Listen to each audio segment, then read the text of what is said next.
సంవత్సరములు పూర్తి చేసుకుంది. కాబట్టి ఈ 8 సంవత్సరాల నుండి మన ఈ దేవాలయంలో ఎన్నో రకాలైనటువంటి శుభ కార్యక్రమాలన్నీ చేసుకుంటూ భక్తులందరి యొక్క కోరికలు తీరుస్తూ ఆ స్వామివారు మన మధ్య ఉంటూ ఉన్నారు. కాబట్టి ఎప్పుడో ఒకసారి మనకి ఇటువంటి మహోత్తరమైనటువంటి కార్యక్రమాలు చేసుకోవడానికి ఒక అవకాశం కలుగుతుంది. కాబట్టి ఆ స్వామివారి యొక్క దయతో మనకి ఈ రోజున ఒక అవకాశం కలిగింది.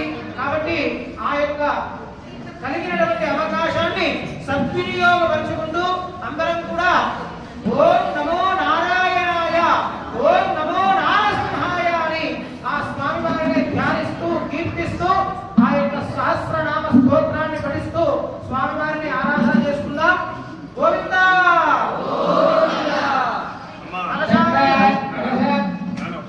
మీకు అందరికీ పుస్తకాలు రాలేదేమో, మీ గ్రూప్